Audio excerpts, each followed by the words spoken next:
mas uma igreja apaixonada por Jesus, e eu tenho certeza que Deus vai usar as nossas vidas para isso, em nome de Jesus. Amém? Gênesis capítulo 29, verso de número 16 ao verso de número 26.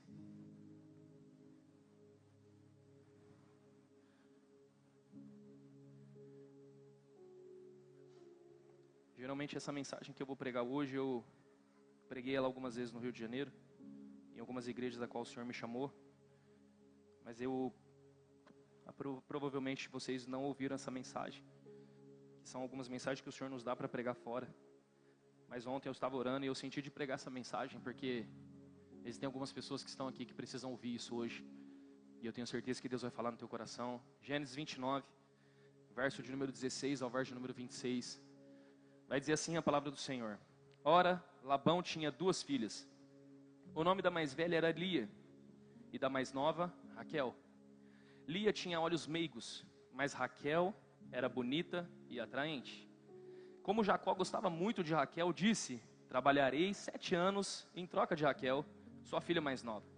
Labão respondeu: será melhor dá-la a você do que a algum outro homem. Fique aqui comigo.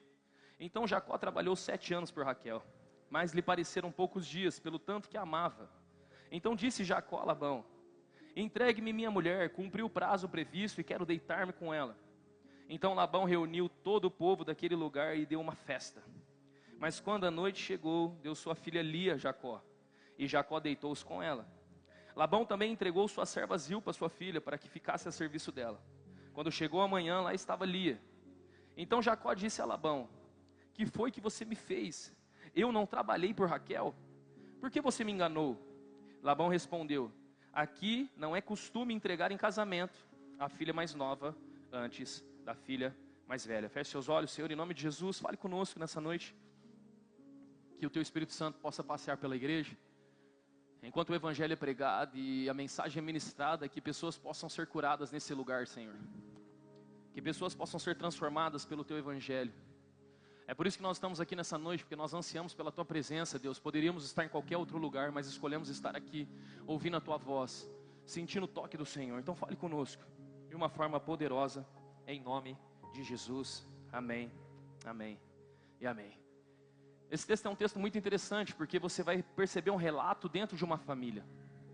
Família é um ambiente que é complicado, nós falamos sobre isso na semana passada. Existem problemas, existem lutas, existem dificuldades. Família é família, mas nós nos amamos, nós defendemos a nossa família. E como qualquer outra família, a família de Jacó era uma família que tinha um problema. E dentro da casa de Jacó havia preferências. Na casa de Labão. Dentro da casa de Labão haviam preferências. A Bíblia vai dizer que Raquel, ela era a preferida do papai. Raquel era mais querida, Raquel era mais meiga, a mais cuidada, a filha mais nova. E você vai perceber que até mesmo o escritor, ele começa a descrever. Lia tinha olhos meigos, mas Raquel era bonita e atraente. É o típico fato de quando você vai falar para alguém sobre uma pessoa e a pessoa fala assim: me mostra a foto dessa pessoa. E você fica tentando procurar uma foto e você fala assim: não, é que o ângulo dela não tá boa. É que ela é bonita, mas assim, o ângulo não tá legal. Peraí que eu vou achar uma foto que tem um ângulo melhor. O que você está querendo dizer? É tipo assim, tem olhos meigos, né? Tipo, não tem muito assim, atributo de beleza. A Bíblia está tendo um cuidado para dizer que ela tinha olhos meigos, mas sobre Raquel ela vai dizer esbanjando, mas ela era bonita e atraente. Um outro fato do texto é que você vai perceber que quando Jacó encontra com ela, ele diz que trabalhou 7 anos por ela. De tanto que a amava, de tanto que desejava, de tanto que queria estar perto dela. Então você consegue perceber o quanto que Raquel era bonita, o quanto Raquel era atraente, o quanto Raquel ela era desejada naquele lugar. Eu não sei se você consegue imaginar, mas tente entrar na história comigo. Quando eles iam para um churrasco de família, e aquelas tias, sempre existem aquelas tias, né? Que perguntam assim: ô Lia, você não está namorando ainda? Cadê os namoradinhos? É bem provável que não tinha nem namoradinhos ali para Lia, porque a Bíblia está deixando claro, e todos ali começam a descrever isso. Ela era desprezada. Ela era rejeitada. Eu não sei você, mas em algum momento já fizeram comparação com você na sua infância? Quem já foi comparado aqui na infância? Levanta a mão. Já foram? Irmão, eu lembro que na minha casa eu tinha uma tia de Pirangi, né? Pirangi, É tipo aquele versículo, pode vir alguma coisa boa de Pirangi? Minha tia estava lá em casa e ela falava assim, o Pablo é bonito, mas o João Vitor, o João Vitor é muito lindo, que é o meu irmão. E todos os dias, todas as horas, o Pablo é bonito, mas o João Vitor, como esse menino é lindo. O João Vitor vai ser muito mais bonito que o Pablo. O João Vitor não sei o que tem. O João Vitor vai ser mais alto que o Pablo, pode ter certeza. Irmão, tinha aposta dentro de casa. Sabe o que me alegra hoje? Entrar no Instagram do meu irmão e ver que ele é mais feio que eu. Aleluia. Tipo assim, sabor de mel na minha vida, sabe? Mas era todo dia, em todo momento. O Pablo é bom, mas o João Vitor, o João Vitor. E eu fico imaginando a vida de Lia. Porque nós como homens, nós não temos tanta crise nesse ambiente de comparação. Mas a mulher, no fator emocional, isso pega demais. Então todos os momentos e toda a parte da vida de Lia, você vai perceber que ela era desprezada. E quando aparece um homem, quando aparece um pretendente, ela é entregue em casamento. E quando foi entregue em casamento, quando o Jacó acorda no dia seguinte, a Bíblia vai dizer que depois de ter tido uma noite com ela, ele se levanta furioso e diz assim, o que foi que você fez comigo, Labão? Deixa eu te falar uma coisa, Lia estava ouvindo tudo aquilo. E na cabeça de Lia ela poderia pensar, cara, será que eu não sou o suficiente? Será que eu não fui boa o bastante? Será que eu não presto para nada? O meu pai me despreza, minha irmã provavelmente zomba de mim por ser mais bonita. Agora o homem a qual eu acabei de me deitar, agora ele também me despreza. Eu não sei se você consegue entender o cenário, mas nós percebemos uma mulher que viveu dores e rejeição na sua vida. Uma mulher que foi excluída, uma mulher que foi rejeitada, uma mulher, até mesmo a Bíblia vai dizer, olhos meigos. Tipo assim, é o ângulo que deu para pegar, assim, mais ou menos. Essa é a realidade. Alguém que era desprezada. Raquel era mais bonita, ela era mais desejada, ela era preferida. Lia não. Mas você precisa entender um fator muito importante no texto. O verso de número 31 do capítulo de número 29 vai dizer assim, quando o Senhor viu, repita comigo, quando o Senhor viu. Deixa eu te falar uma coisa, os olhos do Senhor estão sobre toda a terra, nada passa dos olhos do Senhor. E a Bíblia vai dizer, quando ele viu que ela era desprezada, o Senhor entrou na batalha dela. Quando o Senhor viu que ela era desprezada, concedeu-lhe filhos. E agora Lia poderia ter filhos, Raquel porém era estéril. Deixa eu te falar uma coisa, existe um Deus que te vê, existe um Deus que te enxerga, existe um Deus que cuida de você. E por isso você não deve arrumar briga, confusão ou bater boca com ninguém. Porque quem te guarda, quem te protege e quem elegeu você e cuidou de você no teu dia mal, foi o Senhor. Eu acho que você não está entendendo o que eu estou pregando aqui. Existe um Deus que vê todas as coisas. A prova disso é que o maior profeta da época, sacerdote, juiz e profeta, chamado Samuel, ele vai na casa de Jessé, manda um mensageiro dizendo, estou chegando na tua casa, Jessé. Era o maior fator histórico, o maior fator onde toda a terra de Israel parava. O que Samuel está fazendo na casa de um homem? O que Samuel está fazendo ali era como se fosse um evento histórico dentro daquela cidade. O maior profeta, o maior sacerdote, o maior juiz da época está chegando na casa de alguém. É um momento onde deveria tudo parar. Todo mundo iria parar para saber o que Samuel está indo lá fazer. E a Bíblia vai dizer que todos os filhos de Jessé estavam dentro da casa para receber o profeta. Mas existia um que não estava lá, o nome dele era Davi. Davi estava no campo cuidando das ovelhas, não tinha nem sido convidado pelo teu pai, nem pelos seus irmãos para estar na mesa. Davi era desprezado, rejeitado. Ninguém se importou dele estar na presença do profeta no momento histórico da cidade e da casa de Jessé. Mas a Bíblia vai dizer que quando Samuel começa a olhar um homem de cada vez, a Bíblia vai dizer que o Senhor fala com ele, não olhe a aparência, porque eu não escolhi nenhum desses, todos eles eu rejeitei, porque o homem vê a aparência, mas eu olho o coração, e aquele a qual eu quero ungir não está aqui, está lá no pasto, porque eu já vi ele. Os olhos do Senhor estão sobre toda a terra, vendo todas as coisas que estão acontecendo. Foi ele que viu Davi. Foi ele que enxergou Davi no momento da dificuldade, foi ele que enxergou Davi quando todos o rejeitaram. O Senhor, Ele vê as nossas dificuldades, Ele vê as nossas lutas, Ele vê o que você passa no teu trabalho, Ele vê o que você passa dentro da tua casa, Ele vê todos os desaforos e todas as coisas que fazem contra a tua vida. O Senhor vê todas as coisas, Ele cuida de você. Quando Ele viu que a Lia era desprezada, Ele concedeu filhos a ela. A Bíblia também vai falar uma história sobre uma mulher chamada Ana. Ana, ela não poderia ter filhos, ela era estéril.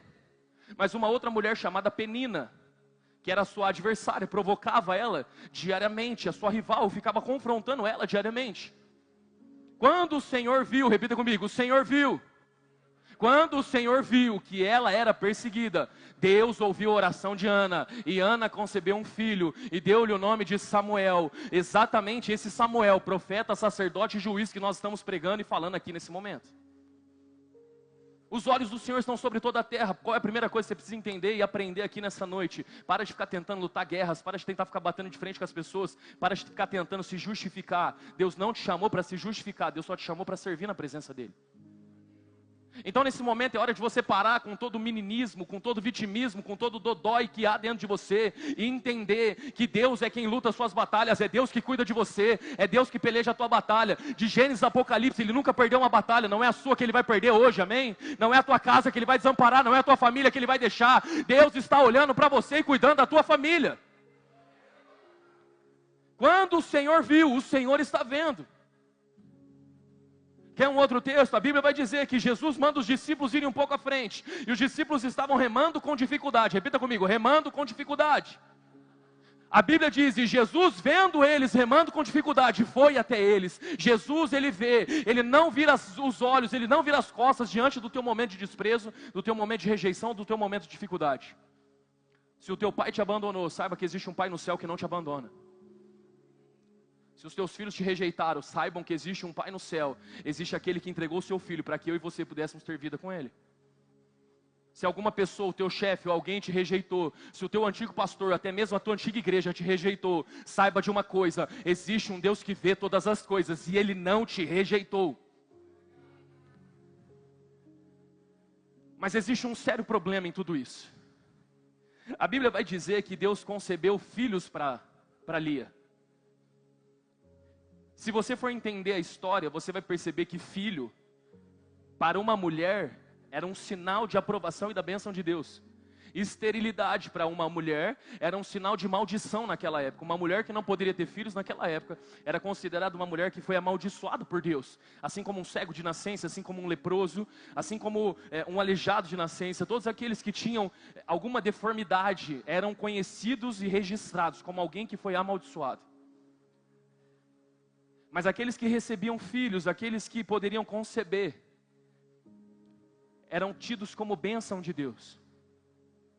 Nos dias de hoje, e eu não estou dizendo que isso é bênção de Deus, mas na interpretação de muitas pessoas, bênção de Deus hoje é você ter um bom carro, é você ter uma boa casa, é você ter uma boa família. Bênção de Deus hoje é você ter uma boa conta bancária. Nós acreditamos que isso é bênção de Deus, nós não entendemos realmente o que é a bênção de Deus. A bênção de Deus é saúde, salvação, a bênção de Deus é a graça, a bênção de Deus é saber que nós estamos salvos em nome de Jesus, amém? Mas na nossa sociedade nós conseguimos observar que as pessoas entendem bênção de Deus conforme aquilo que nós adquirimos, conforme aquilo que conquistamos, sim ou não, igreja? Então, amém, vamos lá. E é interessante que Gênesis 29:32 vai dizer que Lia engravidou e deu à luz um filho e deu-lhe o nome de Rúben. Pois dizia, o Senhor viu a minha infelicidade, e agora certamente o meu marido me amará. Você vai perceber que aquilo que era uma bênção de Deus sobre a vida dela, aquilo que Deus entregou como bênção para ela, Deus me viu, o Senhor me viu, e Ele me abençoou, e agora eu dei um filho, eu gerei um filho. Você vai perceber que ela pegou a bênção que Deus derramou sobre a vida dela, para tentar chamar a atenção de um homem. Que homem é esse? Repita comigo, Jacó. Meu Deus, vocês estão aí? Jacó. Então ela recebe um filho de Deus, e quando ela pega esse filho no colo, a primeira coisa que ela diz, agora certamente o meu marido vai me amar. Agora, com a bênção que Deus derramou sobre a minha vida, certamente esse homem chamado, ele vai me amar, ele vai se importar comigo, agora ele vai me olhar, agora ele vai se importar comigo. Sabe qual é o grande problema de pessoas que foram rejeitadas e desprezadas na vida? O grande problema dessas pessoas é que elas atribuem tudo aquilo que Deus fez na vida delas, para poder chamar a atenção daqueles que o desprezaram e rejeitaram um dia. Nós pegamos aquilo que Deus derramou de bênção sobre a nossa vida, e agora nós queremos ser aceitos por esse tipo de pessoa. E é por isso que tem muitas pessoas que Deus não permite pegar o microfone na mão, porque a única coisa que você quer ao pegar o microfone na mão, estando dentro dessa igreja, é provar para quem te fez mal lá atrás, que eles perderam, e agora quem ganhou é quem está aqui, porque agora você é alguém. Porque nós temos o desejo tolo dentro do nosso coração de tentar provar para as pessoas algo que nós sentimos na nossa alma que nós não somos. Então nós queremos provar através das bênçãos quantas pessoas estão fazendo faculdade, se formando, tendo carro, comprando casa, mas a única coisa que elas queriam era um eu te amo do pai, era um eu estou orgulhoso de você, e nunca receberam. Então elas não param de fazer, porque elas estão recebendo bênçãos da parte do Senhor, para tentar chamar a atenção de alguém, porque a alma delas ainda está presa a pessoas. Vocês estão entendendo o que eu estou pregando, sim ou não? Isso é tão fato que quando ela tem o primeiro filho, ela diz assim, porque o Senhor me viu, e agora certamente meu marido me amará. É o típico de pessoa que acha, porque agora entrou no ministério, ou porque agora faz parte de uma liderança, ou porque agora é um pastor dentro da igreja, que as pessoas agora elas vão me chamar para o churrasco, porque agora eu sou alguém. As pessoas antes me rejeitavam, mas agora que eu tenho um cargo, agora elas vão ter que me aceitar, elas vão ter que me amar. E elas pegam aquilo que é a bênção de Deus, o dom que Deus derramou sobre a vida delas, para tentar comprar a aprovação de pessoas. Elas então têm um carro agora, e elas têm recursos financeiros, e elas têm uma boa vida financeira, e elas acham que o dinheiro delas vai comprar relacionamento, que o dinheiro delas vai colocar ela em lugares, que o dinheiro dela que vai dar acesso para elas. E nós estamos vivendo uma vida em busca de aparência, em busca de ser aceitos, em busca de ser aprovado por pessoas. Isso é tão fato que quando ela percebe que um filho não resolveu, a Bíblia diz no verso de número 33, Lia engravidou de novo, repita comigo, Lia engravidou de novo. E quando deu à luz outro filho, disse, porque o Senhor ouviu que sou desprezada, então ele deu-me também este, pelo que chamou Simeão. Então o primeiro filho, ela vai dizer, Deus me viu, mas no segundo filho ela vai falar assim, ele não só me viu, ele também me ouviu. E agora o meu marido vai me amar, agora ele vai se apegar a mim. Mas quando ela estava com 2 filhos e ela olhava que Jacó ainda preferia Raquel, aquilo começou a indignar o coração dela. Cara, eu já dei 2 filhos para ele, mesmo assim ele não me olha. Então a Bíblia vai dizer que mais uma vez, verso de número 34, e de novo engravidou. E quando deu à luz a mais um filho, disse, agora finalmente o meu marido se apegará a mim, porque já lhe dei 3 filhos. E por isso deu-lhe o nome de Levi. É o típico de uma geração que usa aquilo que Deus te deu para querer ser visto, ouvido e abraçado pelos homens. Agora eu vou ser vista, agora eu vou ser ouvida, agora o meu marido se apegará a mim. E nós vemos uma geração caminhando a passos largos para esse tipo de pensamento. O dia que nós tivermos um telão de LED aqui na igreja, aí sim a igreja vai crescer. Não, o dia que nós tivermos ar-condicionados, aí sim a igreja vai crescer. Não, o dia que nós tivermos um kids muito bom, aí sim a igreja vai crescer. Não, nós precisamos trocar as cadeiras, colocamos cadeiras que tem que fazer massagem, porque aí sim a igreja vai crescer. Deixa eu te falar uma coisa, nós não podemos caminhar tentando impressionar pessoas, tentando impressionar homens. Nós não devemos caminhar tentando buscar a aprovação de pessoas. Nós precisamos entender uma coisa, eu estou aqui para adorar o Senhor, para louvar o Senhor. Não importa o que aconteça, Ele é digno, Ele é santo. E Ele é poderoso, porque o Senhor me viu, foi o Senhor que me viu, foi o Senhor que me ouviu. Sabe qual é a grande questão? Lia estava desesperada para que Jacó visse ela, para que Jacó ouvisse ela, mas ela não percebeu que o único que se importava com ela era Deus.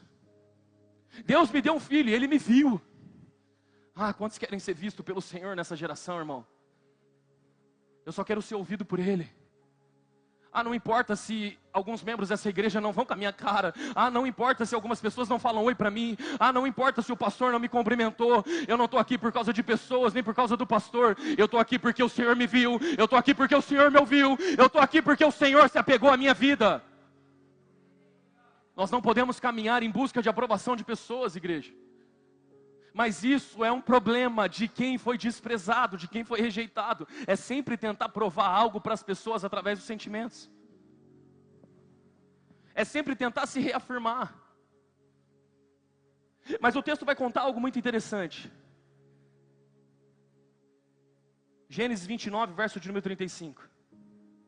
Engravidou ainda outra vez.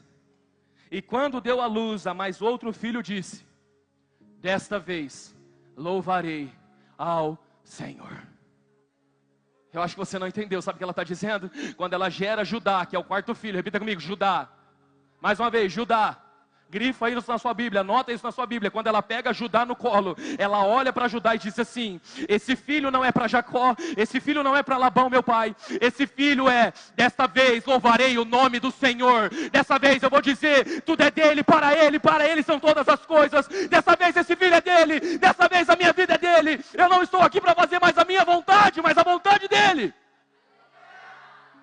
Sabe o que ela está dizendo?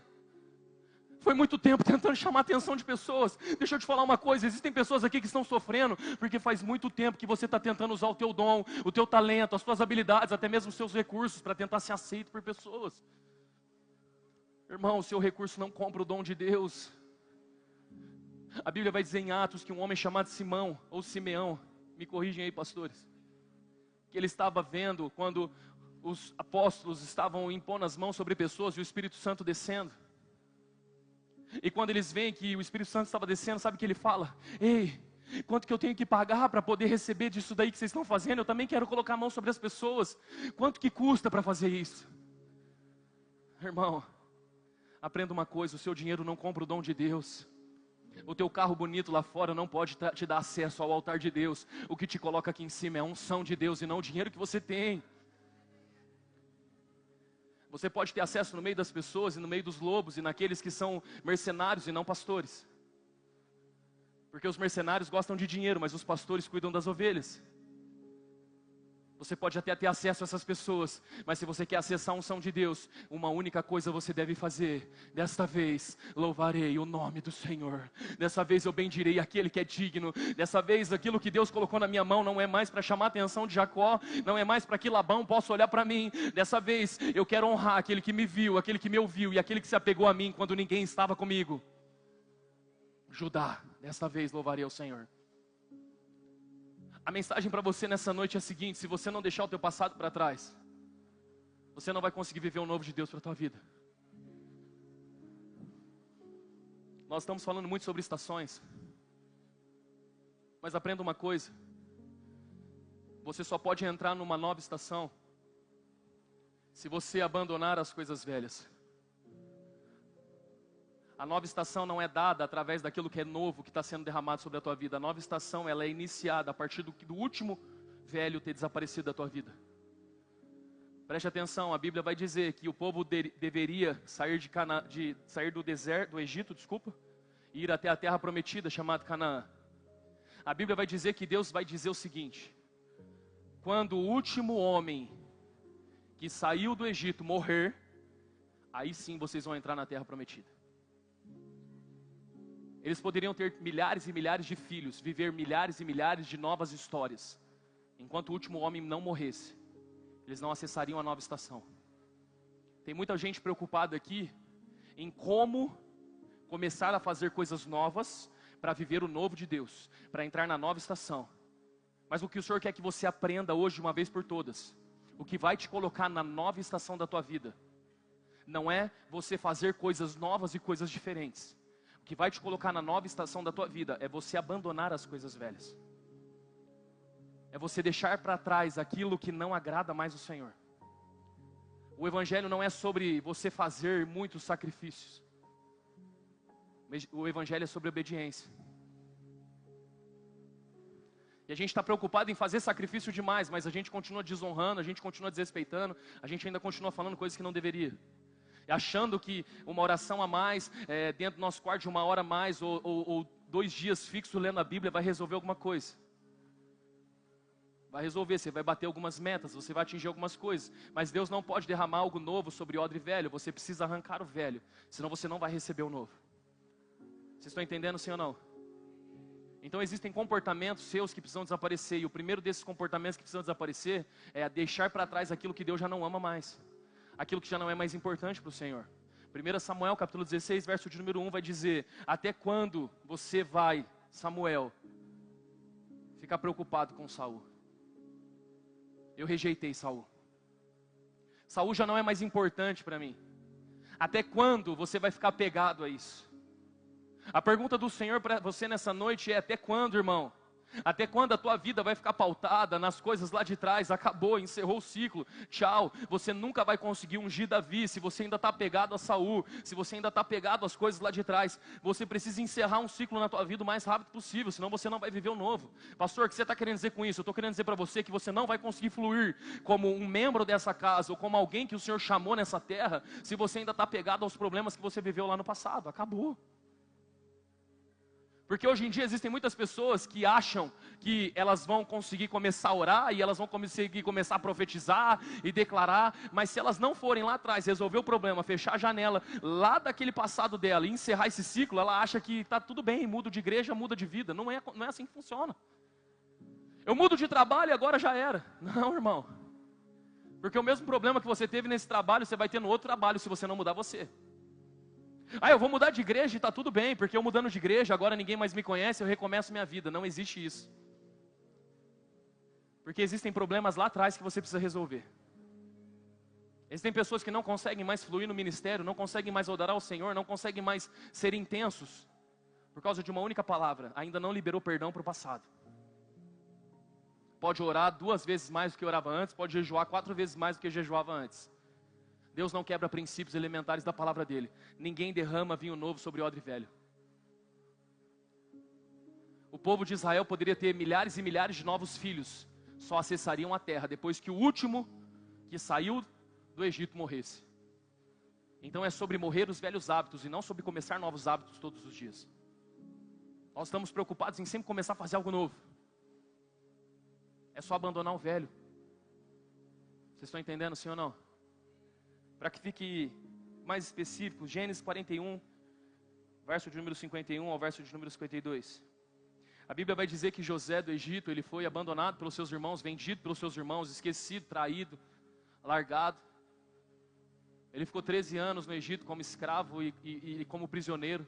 7 anos ele ficou acumulando riquezas. E por volta de 2 ou 3 anos, chegou o tempo de bonança, chegou o tempo de crescimento. Mas esse texto aqui é o texto que mudou a vida de José. A Bíblia vai dizer que ele teve 2 filhos.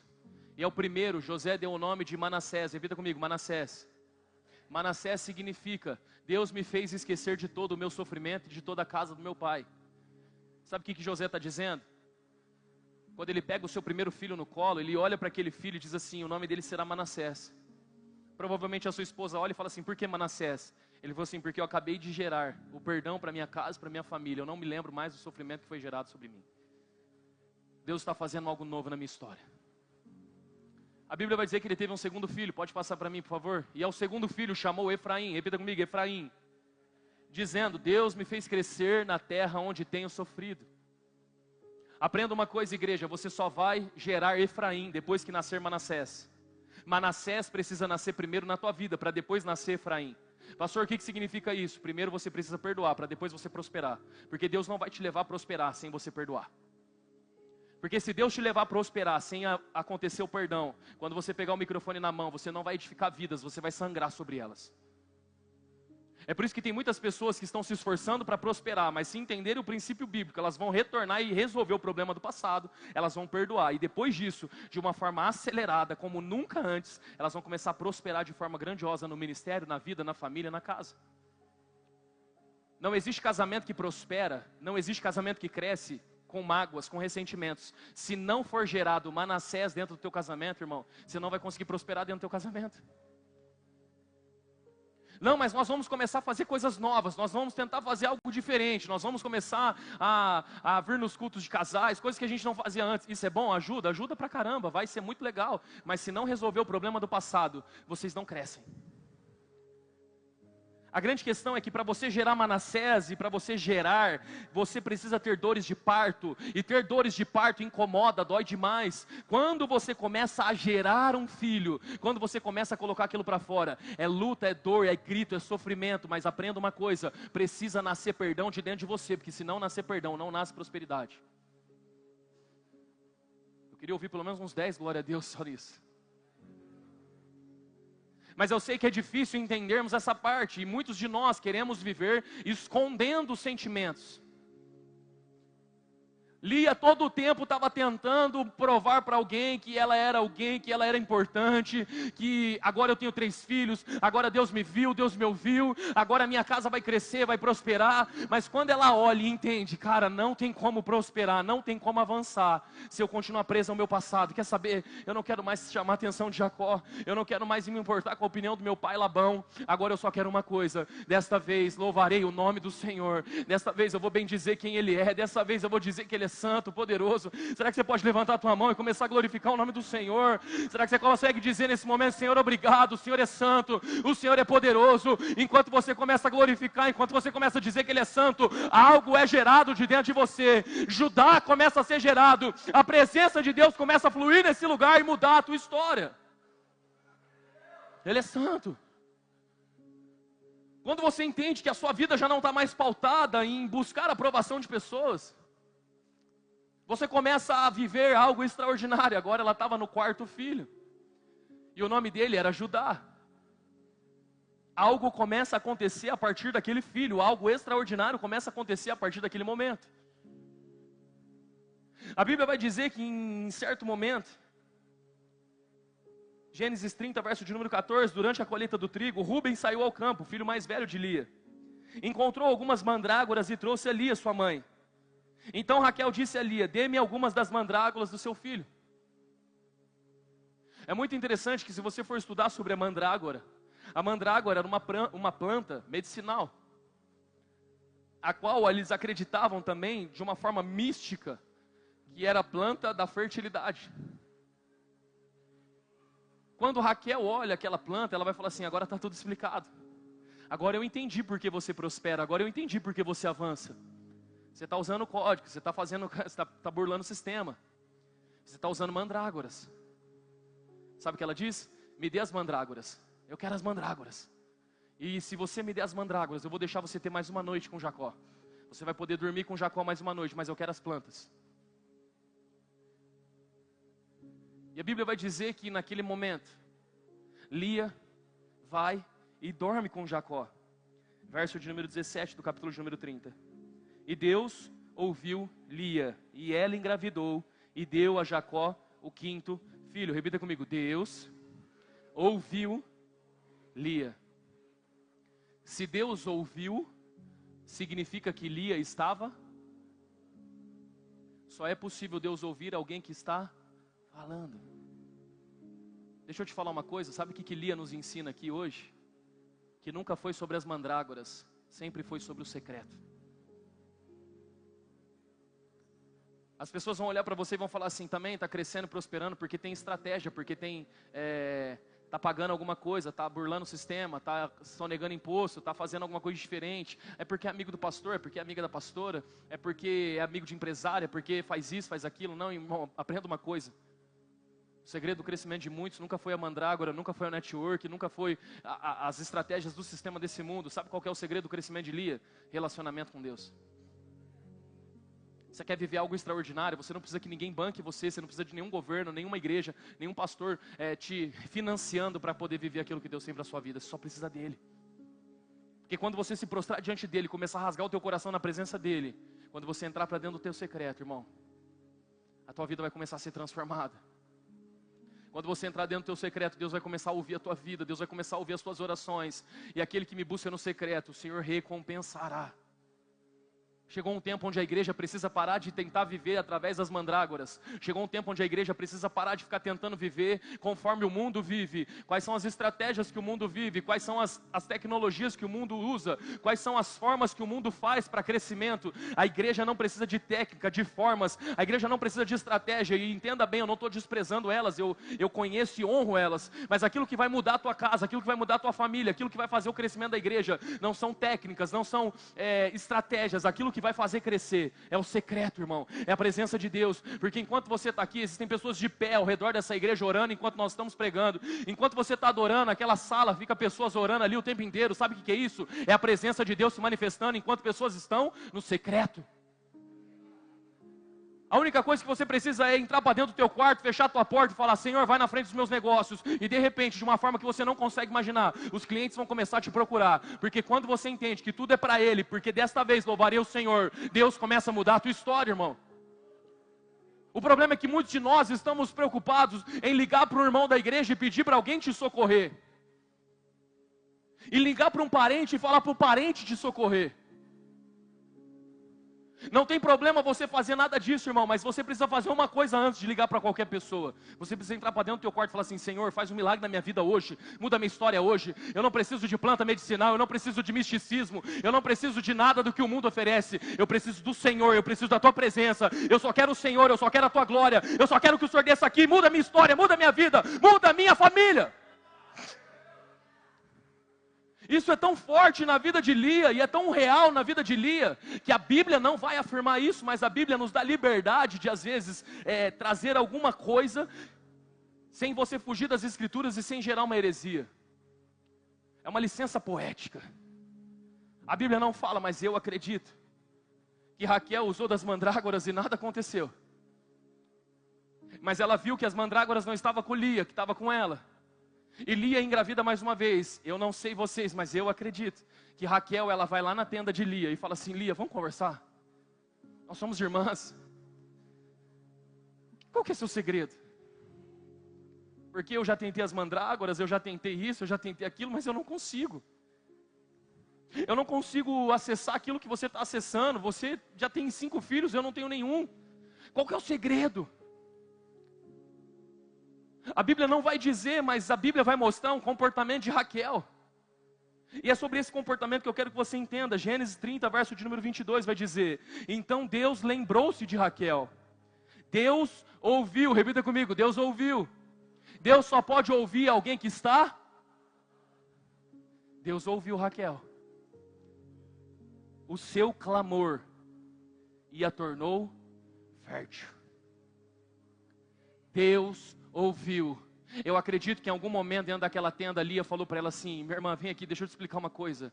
Se você falar com Deus, a tua vida vai ser transformada. Se você orar e buscar o Senhor nas madrugadas, Deus vai fazer milagre. Se você clamar, Deus tem poder para fazer. Se você rasgar o teu coração na presença dEle, só Deus tem poder para mudar. Deus tem poder para trazer fertilidade. Deus tem poder para tirar aquilo que estava morto e começar a trazer vida para a tua casa e para a tua família hoje. Deus tem poder. Eu acredito que ela pega as mandrágoras, joga fora e ela fala assim: eu vou fazer aquilo que a minha irmã falou. E ela se ajoelha e começa a clamar. Ah, irmão, eu quero muito que a igreja volte a clamar o nome dEle. Eu quero muito que a igreja comece a clamar dizendo: santo é o Senhor pode curar meu casamento, o Senhor pode curar minha casa, o Senhor pode mudar a história da minha família. O diabo não tem poder e autoridade dentro da minha casa. Ah, que saudade que eu tenho daqueles que marchavam dentro da igreja dizendo: sai agora em nome de Jesus. Ah, como eu tenho saudade daqueles que colocavam o dedo na cara dizendo: assim diz o Senhor. Por quê? Porque existia uma igreja que clamava, existia um povo que adorava, existia um povo que não estava preocupado com telão de LED, parede preta, luzes no teto. Existia um povo que só queria a presença dEle. Se você clamar, Deus pode fazer. Se você clamar, Deus pode mudar todas essas coisas. Deus pode trazer vida onde estava morto. Deus pode trazer fertilidade onde já não existia mais vida. Deus pode ressuscitar sonhos. Deus pode mudar a área financeira. Deus pode mudar diagnóstico de câncer nessa noite. Deus pode tirar pessoas da depressão. Deus pode tirar você da síndrome do pânico. Se você clamar, Deus entra. Se você pedir, Deus faz. Se você falar: eis-me aqui, Ele vai te enviar. Ele vai fazer. Deus está aqui dizendo: clame a mim, busca a minha presença. Ah, irmão, você não tem noção do poder que há na oração. Nós não temos noção do que Deus pode fazer quando nós levantamos as nossas mãos dizendo: faz, Senhor. Raquel, vai para dentro do teu quarto e começa a clamar que Deus vai te visitar. E a Bíblia vai dizer que ela se tornou fértil e concebeu um filho, deu o nome dele de José. Foi através de José que não houve fome na terra. Se José não fosse concebido, a terra provavelmente teria sido extinta, a parte dela, porque houve fome na terra e não tinha ninguém capaz de administrar aquele lugar. Mas porque uma mulher clamou, Deus fez. Deus tem poder hoje para entrar dentro da tua casa, irmão. Visitar o teu familiar. E no próximo domingo Ele descer as águas aqui nesse lugar, e você vai poder ver que Deus tem poder para responder orações. Deus tem poder para tocar no teu marido que está longe da igreja. Deus tem poder para tocar no teu filho que está preso nas drogas. Deus tem poder para tirar aquele adolescente que está trancado dentro de casa, que não consegue mais sair, que fica o dia inteiro nas telas. Deus tem poder. Aonde estão as mães que vão abrir a boca e começar a clamar, porque Deus vai fazer. Eu quero finalizar o texto com 2 versículos. 2 textos que mostram a fidelidade de Deus com a nossa vida.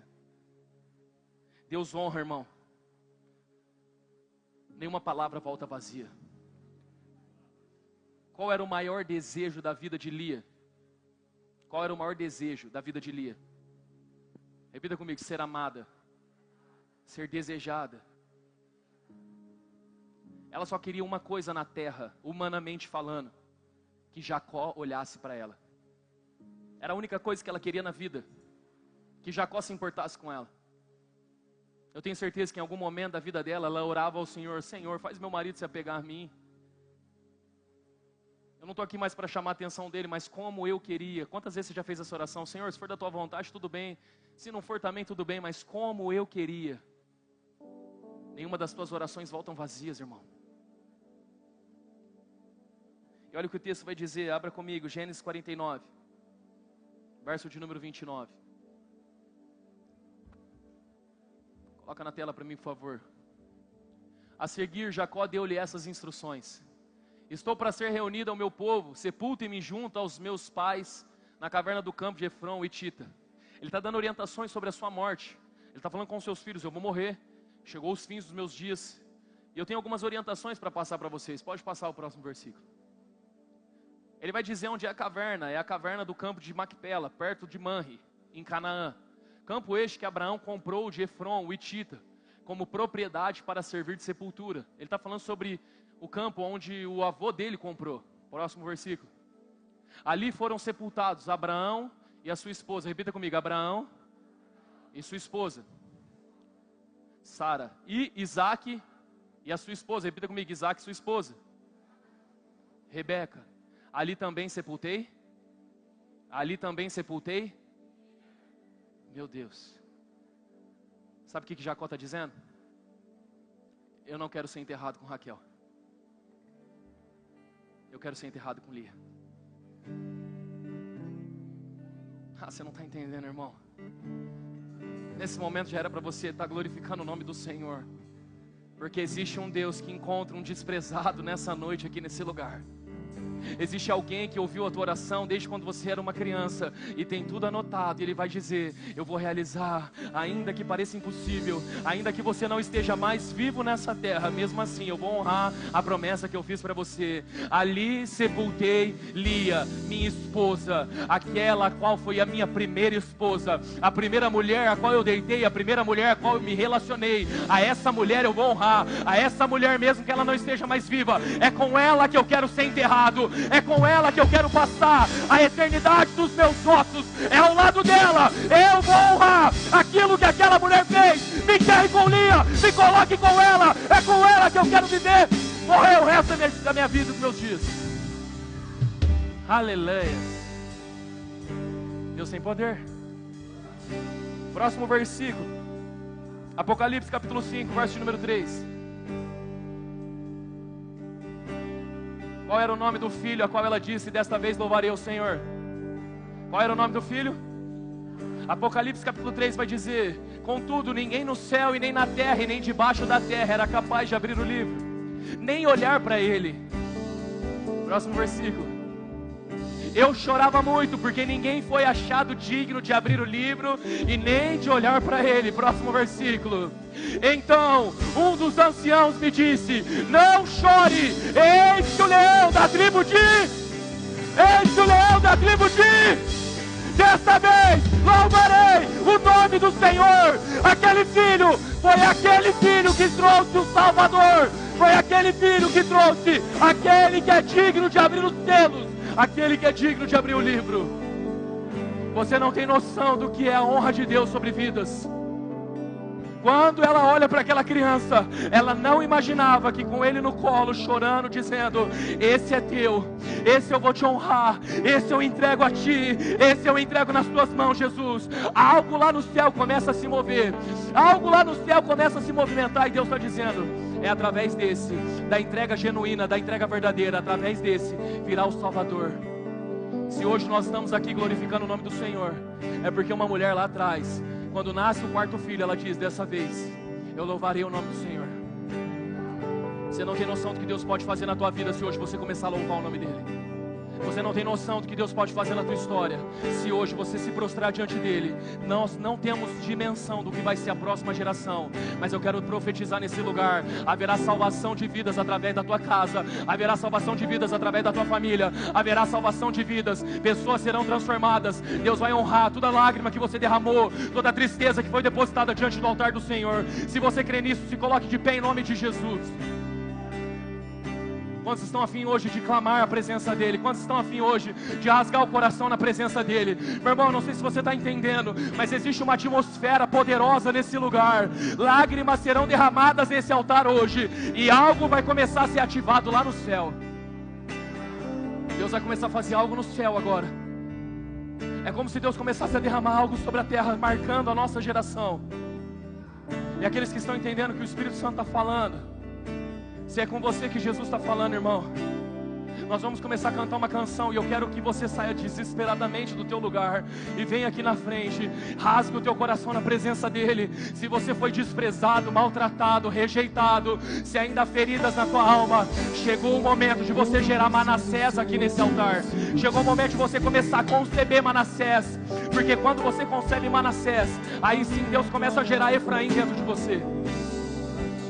Nós vamos adorar o Senhor, e eu quero convidar você a sair do seu lugarzinho aqui em nome de Jesus. E que diminua eu, pra que tu cresça, Senhor.